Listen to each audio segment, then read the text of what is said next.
The liberal media doesn't want you to think about this. Yeah. I keep on trying to say shit that's like, oh, the liberal media doesn't want you to know that, but I realize I can't do that with anyone but you guys because it's impossible to make it sound ironic because it's always just like that. Dude, it's fucked. Like, I'll make jokes about like hyperbole or whatever, and then realize like this is not the place or time. The best case scenario when I do that is like the guy's a right winger who knows what it means, you know? Yeah. Like, They can't be like the chance that someone's like an ex deep into like some social right wing thing turned commie that loves right wing social stuff just ironically, it's way too niche. Like it's tough out here. It's tough out here being a reformed incel. yeah. A Velcel? A reform incel, like a reformed Jewish guy. It's like, oh, I celebrate the holidays and stuff, but I don't really believe in like Celebrate the holidays. Yeah, I do a little looks maxing, you know. Yeah, it's like a cultural thing, you know. Yeah. Like I'm cultural incel, but not practicing. I think is the yeah. Cultural incel, but not. Wow, he is literally me. Oh god damn. Honestly, mewing and shit is it's just so good. My mewing streak has not been going. I'm not sure if you can tell based on my So jawline. what is The problem is incels have produced better like slang and bits than like anyone else on the internet. Like Yeah. looks maxing is just such a hysterically funny thing to say. There's something about like I mean it's awesome inside the internet culture, and I guess it could only be them because people who are not incels cannot be that dependent on the internet. Okay. So Like by the definition, they will eventually just go and be social in real life. what is mewing and all that? Because Azim No. sent me this. Okay, like, this is neither the time nor place to explain music. I think it's the right time and place. No, actually. we could totally cold open talking about mewing. But no, mewing Oh, okay. is you kind of put your tongue against the roof of your mouth and use it to like flex your jaw to make your jawline stronger. So you'll see people like doing that shit to like show off their jawline based on their mewing streak, which is essentially just working out your jaw. You have this like skin underneath your neck, right? So mewing is like you're normally just like this. Then mewing is like I don't know if it really shows up. On This is an audio medium, so Yeah. okay. wait, are we recording? Wait, what's jelking again? Oh, I've been recording for like 15 minutes. Jelking is when you. God. Well, we've Okay, already explained mewing. Might as well go all the way. Jelking is like almost an obscure and hidden looks maxing technique that only works once you're actually in the bedroom. You pull on your penis in order to lengthen it. Like you're training your penis to be longer. No.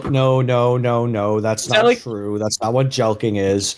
Jelking, that's stretching your penis. You gotta understand. Okay, penile growth technique is like a powerful pseudoscience. It's like kind of like voodoo for white people or like voodoo for incels. Like, how do you do it?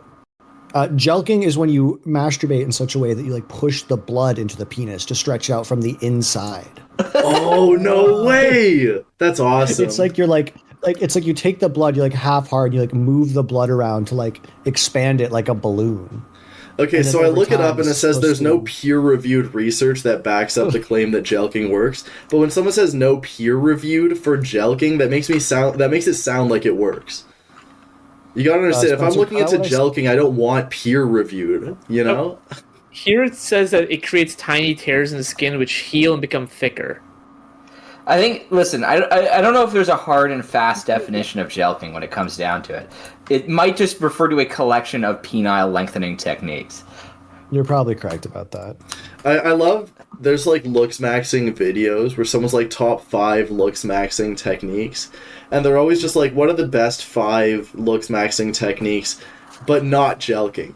So I want to know if jelking is just like that painful. Mate, like I've tried mewing. I don't think I want to try jelking, but like, maybe I have to for for love of the game. It's like it's kind of up in the air if jelking works, but it definitely can fuck your shit up. Like it can like just permanently break your penis if you do it properly.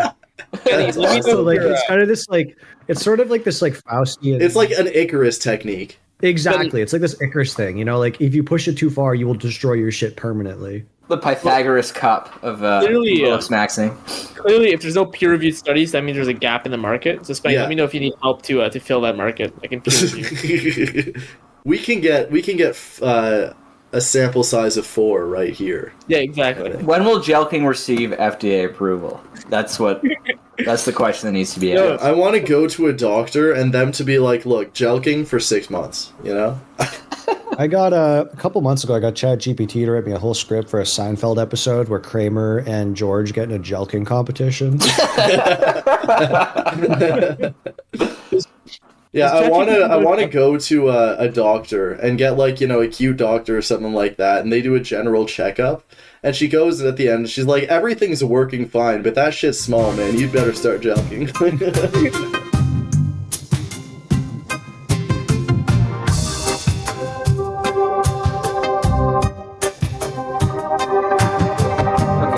Anyways, today is our America special. We have an American on to discuss things. It doesn't going on sound in like the you were United spelling States. America correctly. Can you retry that? Sorry, we have an American settler on, a white settler from the United States of America. I think this is our first time we've had like a guest on the pod, and somehow it's his second time being a guest on the pod. Yeah. Keep talking, Canadian. Yeah, Harrison appeared for our gaming episode where we talked about Fortnite. That was like an impromptu, like rushing the stage from the audience thing, though. That was not like an invitation. But we're here to talk about things that are happening in the United States or things that the United States is doing in the world at large. Let's talk about, I think, the most important news story in the United States right now, the Super Bowl. The Kansas City Chiefs have won the Super Bowl. What will this mean for American politics, Harrison? I think it's kind of like a Groundhog Day situation, like now that the Chiefs have won, that's like 6 more weeks of Taylor Swift in the news media. True. Beyond that, I don't really have any strong opinions. I have like a really irrational dislike for Mahomes. I just decided I don't like him. I think things have gone too well for him. He needs a few haters. I'm taking on that mantle. Patrick Mahomes hater. He's got like a broccoli haircut, right? Exactly. I hate him. Oh no! Haircut. Yeah. I liked Mahomes until now. Yeah. Like he's done nothing wrong. He hasn't wronged me. I hate his ass. I hope something really bad happens to him. Future chairman of the Missouri Soviet, though. That's the thing. Yes. But I hope he grows past it, and I hope he like shaves his broccoli haircut. Because once that's gone, I'll reconsider my stance on him. Now, this actually relates to a news story we'll get into later. But Joe Biden posted on his Twitter, or someone posted on his Twitter, the implication that he rigged the Super Bowl for the Kansas City Chiefs. Joe personally rigging the Super Bowl? Did you see that not controversy, just that tweet? I almost did twitter.com/Joe Brandon, but I think you have to understand that the only sport I care about is Japanese Grand Sumo, which has no drama in English. Like, I'll learn that drama's happening, and I have to wait 3 weeks to get a mediocre translation into English from Japanese that doesn't explain the situation. But no, I was hoping that... which team was Swiftie with again? The Chiefs. The Chiefs. I was hoping what would happen was tie. It goes into overtime. It did. It did tie and go into overtime. The Chiefs lose. Oh. Kelsey, is it? Yep. Yeah, Kelsey says something really bad in frustration. Swiftie fans hear him say something bad, and then out of like a massive blow up in pressure the week following it, it somehow just causes their relation to crumble because everything is extremely negative. Billions Spencer, of dollars from Swifties getting poured into Kelsey jerseys that would end up being burned. Everyone would waste their money and time, and just about everyone would end off worse for it. There actually was an incident during the Super Bowl where Kelsey, I don't know the exact details, but there's a picture of it floating around. He was like screaming at his coach, and all the Swifties are like, Sweaty, actually, he's pretty problematic, you know? like what you're saying basically happened. Okay. Yeah, this well, was. we can hope. Mine was the.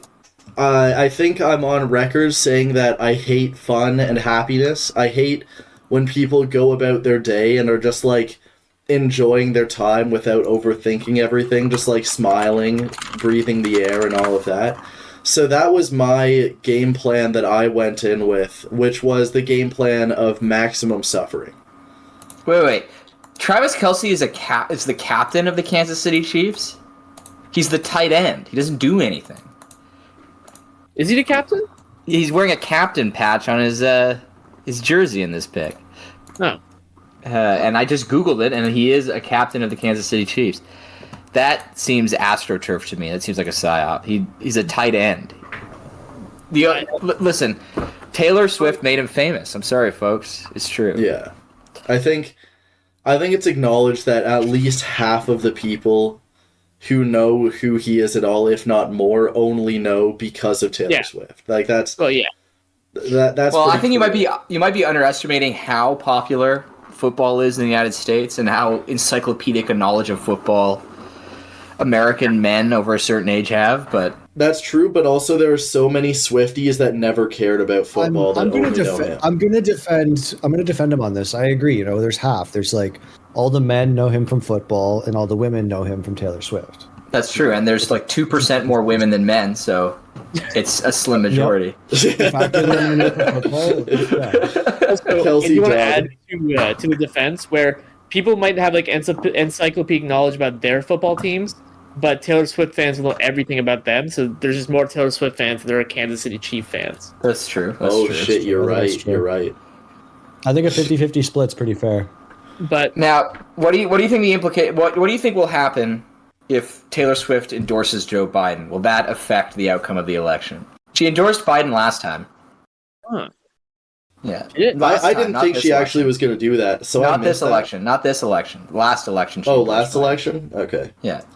I didn't pay attention to that, I guess. So there you go. I don't know if she's actually going to go all in. I know a bunch of people I know are super hopeful that she's going to manage to rally all the women to vote for Biden. Women were not voting Trump en masse anyways. Yeah. I'm not 100% sure if I'm feeling it, but yeah, I would like to see if there's a full shakeup in the polls. Also based on men who are like football guys, who I would assume are more likely to vote Trump, and see if their girlfriends are going to like kind of like force cuck them into becoming Democrats because now their girlfriend cares about football and has like their balls in a vice. I don't know if that will be a meaningful demographic. I do not think that Taylor Swift is going to have any impact on the election. I think it's very funny to talk about, but I don't think it will swing anything. Young people don't vote. Like it's not happening. It's not going to swing. I'm on a theory that this one's been solved. If Taylor Swift could have swung the election, Kanye 2020 would have been a much bigger deal. That is true. Although Kanye 2032 in the most high IQ group chat, which is the Theory Night in Canada signal chat, we were discussing the possibility of a Kanye 2032 run for the Republicans against Kim Kardashian for the Democrats, and then it comes down to all men vote for Kanye and all women vote for Kim. It's the first perfectly even gender split election. As well as the first election with 100% voter turnout, because you have both men rallied for Kanye, but also against Kim Kardashian. And you have all the women for Kim Kardashian as well as against Kanye in his current state. Kanye's been a pretty controversial figure lately, Bennett. Are you saying that all Jewish men would vote for Kanye in 2032. Yes, I think gender relations in the U.S. will continue to decline to South Korea levels, and they'll be like, they'll overcome national and religious differences to create like a pan-incel voting bloc. Yeah, I see. Now, I hate to bring this back to Canada, but I did want to ask, where I saw in a recent poll that 50% of men, so one in every two men are going to be supporting the Conservatives in the upcoming election, which is insane. Which is a lot because there's three parties. yeah, there's three major parties. There's five parties which actually get seats, but 1 and 2 are going that way. I mean, statistically speaking, from this group alone, 2 of us are going to be voting the Conservatives. I don't know if that's how statistics work. I'm with him. I'm with him on this one. All right. Who's the two? My point is, like, we're talking about this extreme polarization between men and women, right? All right, you brought it up, so you're one of the two. Yeah, he's wearing. Oh, two of us are wearing blue right now. This is not a good sign. Spencer's going to misread the ballot and accidentally vote Conservative. That's what's going to happen. Yeah. So, have you guys seen this extreme, like, conservative aspect to men? Like, I don't want to talk about the women becoming liberal. I don't really know how we can start off with that. But why are men becoming so right wing? I think I got this actually. I think I 100% have this down, and it's literally I'm just calling it as like working conditions, where socially, like, over the times of the last, like, 100 years or something like that, it used to be that men would work, men would be the breadwinners, women would stay at home and deal with the social reproduction and stuff like that. And women are now in the workforce. Pretty much every single household needs both the man and the woman to work, and then women generally do more social reproduction as well and stuff like that. And because they still are often expected to do social reproduction, they can kind of see it, you know? They can see that there's some, like, imbalances going on, and there's some inequality to be addressed and all of that. But what's happening with men, I think, is that they still just want to be that breadwinner, and they still have, like, a pride in being that breadwinner that they really want. And they just can't achieve it. And instead, and with the death of the collective identity being replaced with just hyper individuality, they can only see it as being their own fault and all of that, which is just kind of a little bit of an unhinged state to be in, I'll go with. And then it kind of creates a very reactionary position where you're working your ass off. And you know you're working your ass off. Everyone said if you work your ass off, you'll get it. And then it's just not working for them. And the Liberal government has been in power for a long time in Canada. It's just going to be reactionary, anti-liberal. Why not the NDP? They shit the bed and they're annoying. Like, they don't have a cool aesthetic. It's not just Canada. Like, the entire world is going that way. And women aren't, like, going... There's like international gender polarization of politics right now. Yeah. Yep. Outside of individual situations, like the U.S., obviously the abortion issue will lead to some gender polarization, but it's happening everywhere. Yeah. I think it is also worth mentioning that, like, one thing, I generally agree with almost everything you said there, Spencer, but another part of that is, like, you talk about men blaming themselves for this, but also a lot of men just, like, kind of hate women and blame women for this. Oh, yeah. Like, that is true. There are a lot of men who are just like the reason that they're not the breadwinner isn't because of, like, any sort of, like, economic changes or, like, cultural. It's because of, like, uppity women and, like, feminism, and that's the reason why they're still in their parents' basement. And, like, these people are genuinely suffering. Like, things are not going well for them. Like, they are really hurting under the material conditions of the world we're in. They're just directing their anger in a completely, like, unproductive place. And any conservative party, any political movement that promises them greater agency and, like, a greater sense of dignity, they'll pretty unquestioningly swallow up, I think. Yeah, and material analysis is one annoying and kind of difficult, but also, like, fundamentally it's a very, it's a much more commie thing to do. Where when you have like a capitalist thing, you just have to kind of trust the market, you know, it'll totally work out for you, which just kind of leaves a social analysis of generally what you see, which lands you into the culture war. So your analysis of the world comes through the lens of the culture war, which is being fed to you, where you have what are like the issues and stuff like that. Well, one is immigration, but you're not allowed to talk about immigration as like a capitalistic neoliberal solution to an unfavorable job market for capital, because that's really confusing. So you just get angry at the immigrants instead because they're competing with you and it makes shit worse for you somehow. Well, I think a part of it is also narrative control, right? Like, capitalists don't want you discussing this stuff. If they don't want like people having class consciousness, right? Mm-hmm. So they will put their thumb on the scale of the narrative and shift it in this direction. It's not. Mm-hmm.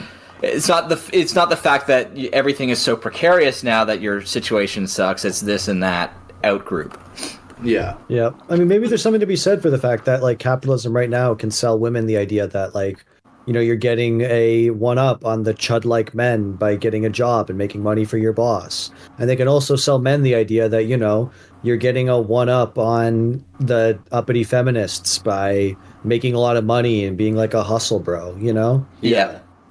Hustle culture is just displaced class consciousness. It's when you become aware of your class position and you decide to climb the ladder instead of dismantling it.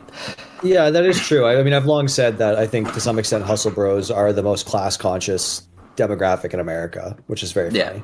I think Bennett had a good point a bit ago where he said that like everyone is completely disconnected, where online you get like women, you know, they're getting their interactions with men and, you know, naturally you're going to have shitty interactions and stuff like that, and it kind of tells them just reject men, get better for yourself, and then you don't need men, stuff like that, which is like reasonable in one light, but also it can kind of be presented in a more toxic way. And in men it's like, oh, okay, just hustle for yourself and then you learn to provide and then you can like figure out women later, don't let them distract you now. And you kind of have this just like rejection of the other side where everyone could just be way more chill. But one thing I've always loved, especially recently, is everyone's like, oh, these feminist SJWs are so extreme right now. Like they're so extreme. And I'm like, buddy, look, the feminist movement that you liked compared to this one that you don't like back then, they were literally bombing buildings. Like, they were just arson left and right. Oh, you didn't agree with them?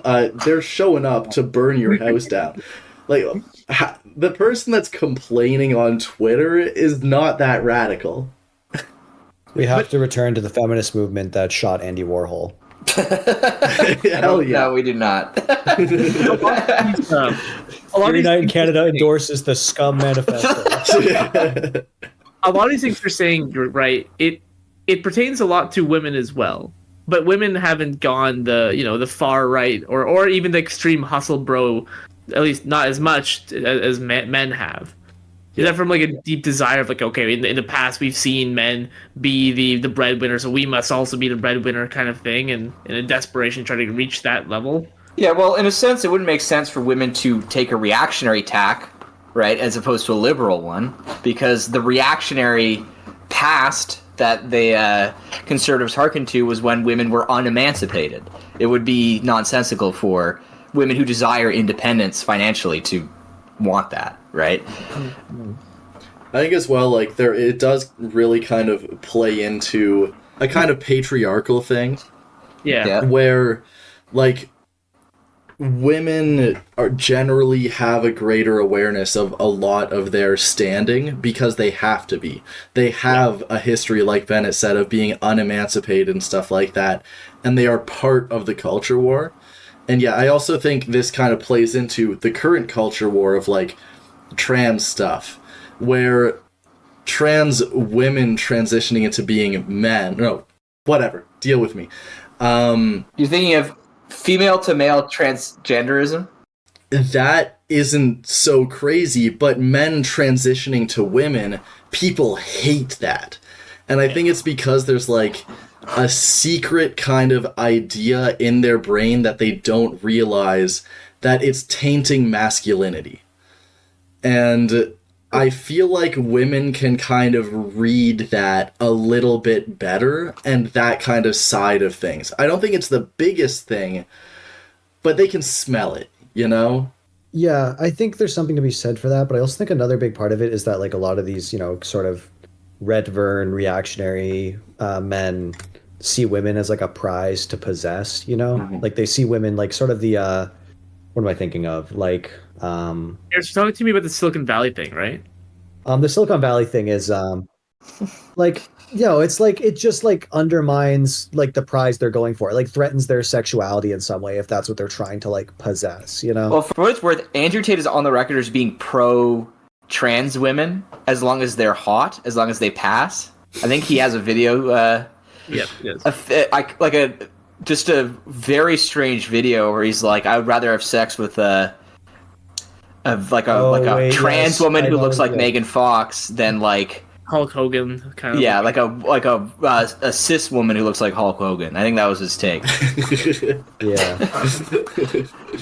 But yeah, I think that also comes in with I think some people have branded it more as a slur, but like the concept of a trans woman being a trap, and that being the term for it, where it's like you see a woman that you find attractive and you go up to them and without realizing, you realize it is someone that you, based on your ideology, consider to be a man. I think the actual majority, though, of transgender culture war stuff is framing it as a save the children issue, like more of a satanic panic type culture war than a gay marriage type culture war, where it's like they're trying to trans the children sort of thing is the conservative position, much more so than I think the idea that trans women are tricking them into having gay sex or something or whatever they believe, right? I think a lot the main front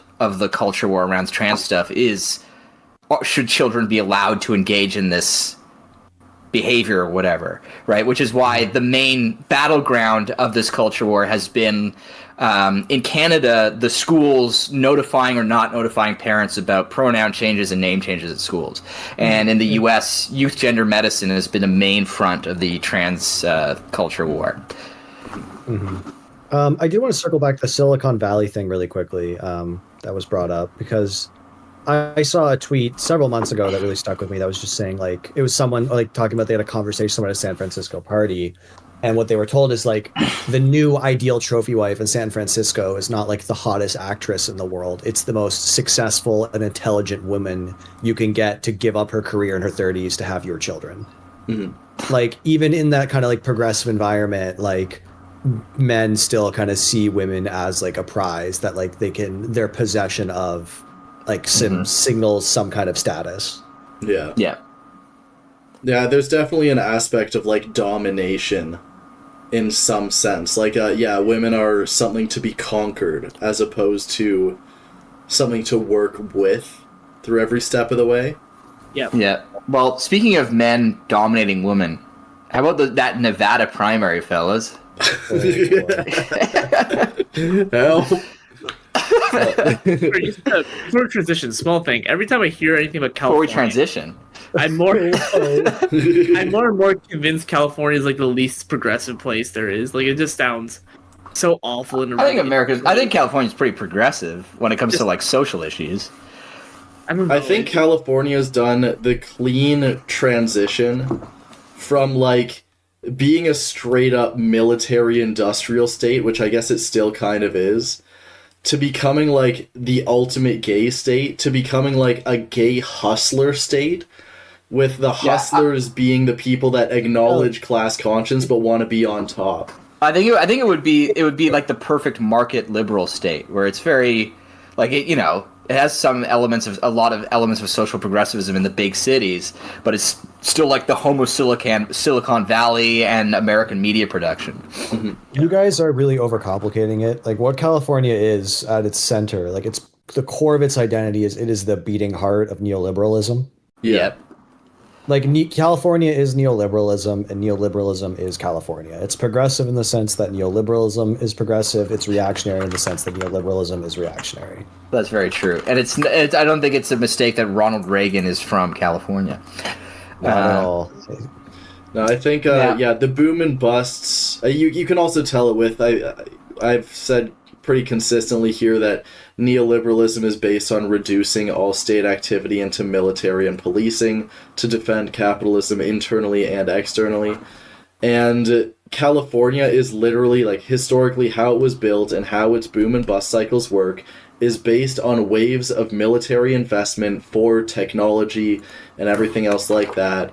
And then it's also, like, the world's biggest prison state, beating out, literally everything else. It is the military and prison state. Yeah.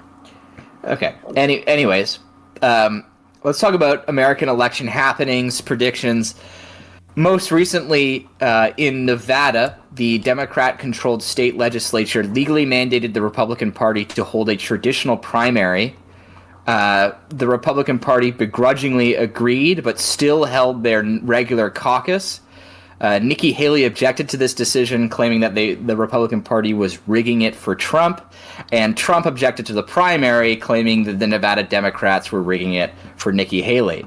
So the two basically surviving candidates in the Republican primary refused to face each other, instead participating in different elections happening at the same time. Understandably, Trump blew out his election like 98% to like 2% other stuff. But Nikki Haley, notably, lost her election to nobody. I'm convinced that Nikki Haley signed like a deal with like a witch or something, and like a Macbeth type deal, where there. I think this is the best take I saw. Yeah, where it was like, she was going to run for the presidency, and they were like, "Oh yeah, nothing can stop you. Nobody will beat you." And then Trump did nothing and won, and she lost her election to nobody. Yeah. My best guess on Haley, I mean, obviously, like, it's over at this point. Everyone else has dropped out, like, in hopes of getting a cabinet spot or a VP spot. Like, you're not going to beat Trump. Yeah. I see Haley as holding out there in hopes that of some freak scenario where Trump is arrested or he's behind bars or he just drops dead, and she can kind of jump in his place at the last minute by the virtue of being the last candidate. I can't imagine any other reason why she would stick around. But I think that's part of it, but I don't think she thinks that that's going to happen. What I think she's doing is she's saying, not explicitly, but implicitly, Trump is like 80 billion years old. He's going to die. Not this year, but like in the future.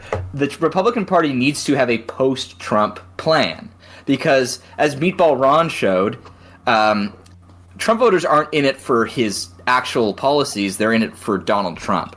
So I think Nikki Haley is positioning herself to the old school Republican establishment, like in the RNC. I am your girl to go to when you want things to go back to normal when Trump dies. Like, I'm the reasserting the old status quo candidate.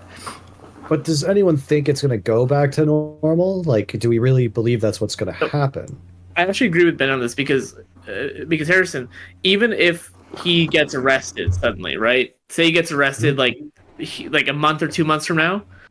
From what I understand, and please correct me if I'm wrong, from what I understand, how the RNC caucus works, or the final election, is that whoever the delegates pick, they get to have the final pick.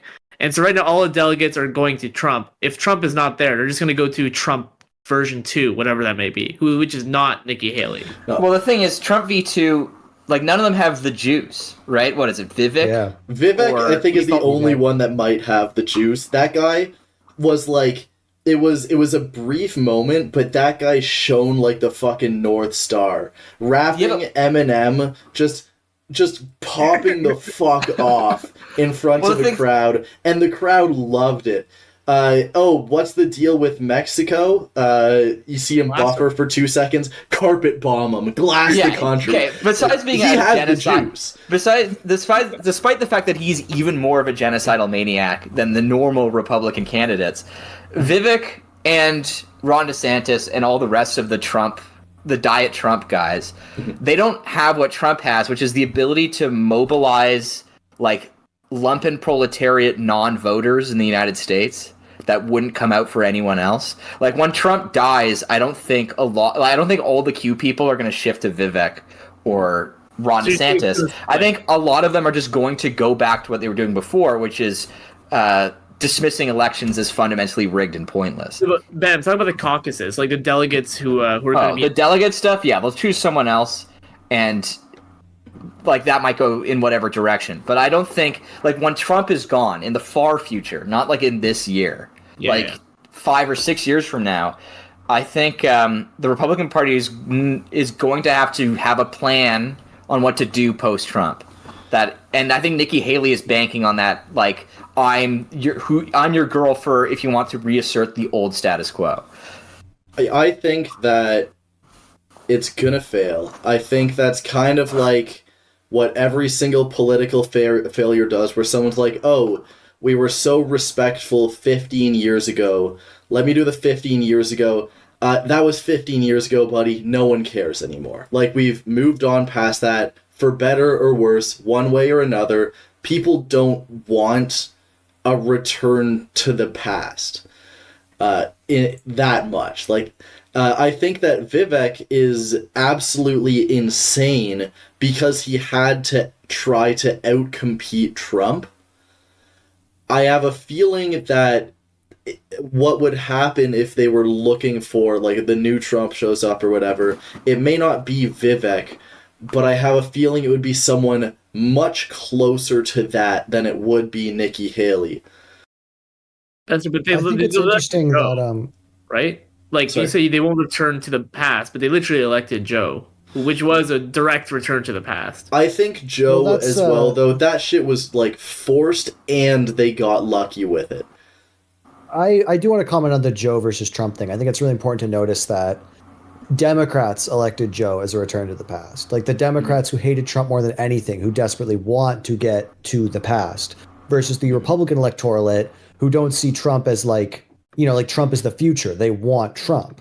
Like Democrats elected a return to the past because they want to run away from Trump. Republicans, by and large, want to run towards Trump. Like the last place they want to be is the past. They want to be around their new, based showman president. I think Vivek, very noticeably said very, very few negative things about Trump, if any, during any of the debates. I think he's definitely gunning for a VP spot. But I also think he doesn't have a chance for the reason that, as one elector who was interviewed said, like, he seems cool, but I still have too many hard feelings towards his people about 9/11. Like, he just, I do not believe that the Republican Party will ever vote a non-white person into a position like the presidency. It's just not going to happen. If they do, it would have to be like so obscure a minority ethnicity, or it'd have to be like a Thomas Sowell type black guy. Those are the only two options I think the Republicans vote. The right-wing economist Thomas Sowell. Oh, Thomas Sowell. Okay. Yeah. I think you could get I think the presidency though, like operating at that scale, even it's crazy. Like that party has, I don't see it happening. But you see, that's like one half of Americans, isn't it? Well, it's like 30% of Americans. It's the party, but then it's not the entire party necessarily, but there's a contingent in the party large enough that party, like the Republicans minus that contingent of people who are really genuinely, truly racist, will not beat the Democrats in a national election. Yeah. Now, again, on the point of, Joe was a return to the past, I'm still convinced that election was not nearly organic. I am completely unconvinced. Other people had way more... you think it was, rigged? I'm not going to say, it was completely rigged, but I'm going to say it was shoveled in one Wait, Spencer. Yeah. Do you mean at the level of Biden versus Trump it was rigged, or Biden versus Bernie it was rigged? I'm saying Biden versus Bernie. Okay. Not rigged in the sense of, ballot stuffing. I'm still on the sense that, how do I say, it was very clearly institutionally nudged, as hard as one can nudge towards making it go. I don't think that's unreasonable. I mean, the Democratic Party and the Republican parties are basically like private corporations, and they can pretty heavily put their hand on the scales to tip it to one candidate or the other without it being technically like a problem or illegal. Yeah. And even with like all of the institutional backing on Joe, everyone voting for Joe against Trump in as hard as they could because Trump was the leader, you're not going to get as strong a reaction against him as you did in that moment because now it's worn down a bit. Was it that bad? I don't really remember, you know? And even then, like, the win, I'm not going to say, like, he didn't win, but I think a lot of people are way too cocky on how much he won by. I don't think he pulled through on, like, the skin of his teeth. There were, like, several states that were less than 1% difference and stuff like that. Now, I guess I forget going in through all the numbers and stuff, but I think it was way closer than people are willing to give credit for. Yeah, that's true. So, yeah, I don't really think that people were voting for Joe because they want to return to the past. I think it was more just they were trapped. There's a big arrogance, I think, in that, you know, like, there's only one other instance in history where a U.S. president served 2 non-consecutive terms. Like, it's very easy, I think, for a lot of Democrats to think, like, we voted Trump out, he can't come back. Yeah. And that is just not true. Like, Biden running for a second term is an unbelievable act of hubris. I cannot wrap my head around what motivated that decision other than the dire state of the, you know, young blood in the Democratic Party. It's pretty bad out there, folks. It's pretty especially bad when out the there. fundamental material conditions hasn't changed that much within the last 4 years or 8 years since Trump came in. Like, he got elected. Well, they've changed for the worst. Like, if it's like a question of like, was your life better during 2016 to 2020 or 2020 to 2024? I think a lot of people are going to say it was better under Trump, even if it wasn't, or even if the reason was different. The vibes are off. Yeah, no matter how much they don't like Trump, it is fundamentally tainted by the fact that there was 2 years of pandemic paranoia. Yep. Yeah, and also economic stagnation and everything that came with the pandemic. Now, here's a question. As we'll get into presently, Biden is basically on death's door. His brain is pouring out of his ears like soup. And polling shows that Kamala Harris also would lose to Trump. A poll said that 40% of people would prefer Kamala over Trump as president, and 50% would prefer Trump over Kamala. So not looking good if Biden drops out. But let's say, I don't know, Biden like stumbles into Kamala Harris, they both fall down a flight of stairs and they die. What happens then, you know? Who's third? Bernie Bros, we're so back. Here's how we can still win. Because I do know polling shows that while Biden and Kamala Harris would lose to Trump, probably, a generic Democrat, just a random empty suit with a blue tie would beat Trump. Those are really the worst, right? Like, it's been shown time and time again in polling that if you say generic, people just assume the people they want, and no one is ever going to be the person that everybody wants in that situation. So those are like usually useless polls. Yeah, I think that's very important to keep in mind here. That said, I think in that situation, like, I have no idea what would happen. I think like they break out Pete Buttigieg or Gavin Newsom. Maybe they try and run Obama for a third term. You know, fuck it, why not, right? Yeah. Unfortunately, I think that Obama has enough self-respect that he wouldn't. Wait. Hold the phone. Well, so I assume if Biden dies, a new acting president would be the vice president. But if the vice president dies too, the next in line is the Speaker of the House of Representatives, who is a Republican. Ooh. So maybe we'd have a situation where it's a Republican running on the Democratic ticket against Trump. But again, this is not going to happen, so it's irrelevant. That would go crazy. I now have a new thing I'm hoping for. That, I think, would drive so many people. So many people would be unhappy. It would bring just joy to my evil heart. Is Gavin Newsom that popular? Like, you mentioned him as one of your top choices, Harrison, first, who would be there. Is he actually that popular Democrat? I wouldn't say top choices, but he's really in the conversation. Like, the moment where I knew the DeSantis campaign was irrevocably, like, done was when DeSantis debated Gavin Newsom, who is not running. My personal take or theory is that Newsom is just trying to stay out of the mess that is 2024, knowing that neither Biden or Trump will be around 2028, either because Biden will be dead. Either one of them will have served 2 terms by then. Trump will also probably be dead. And at that point, it's kind of just be a clean slate. He can come out as this, younger, charismatic, well-spoken Democrat and be like, hey, let's get the ship back, pointed in the right direction. I think it's a pretty sound strategy. And I 100% think you can't run normal strategy against Trump. Trump is just such a wild card. He's so unpredictable. Yeah. And for Newsom, I think it just makes more sense to wait 4 years. I totally agree. Yeah, so you, you're a resident dual citizen here. You're both Canadian and American. You've witnessed to some extent, probably not a lot of Canadian politics, but you witnessed some of it, and you grew up with American politics. Mm-hmm. How do you feel about the states of both countries right now? Politically or in general? Politically, and then in general after. I feel I've been in Canada for about 7 years now, after growing up in the States. And the impression I've gotten is I feel rhetorically they're kind of homogenizing. Mm-hmm. I feel when I first arrived in Canada, it was, shortly after the 2016 election. A lot of people were asking about Trump and how things are in Canada versus America. And at the time, I can genuinely say Canadian politics just seemed kind of boring by comparison. It's almost quaint.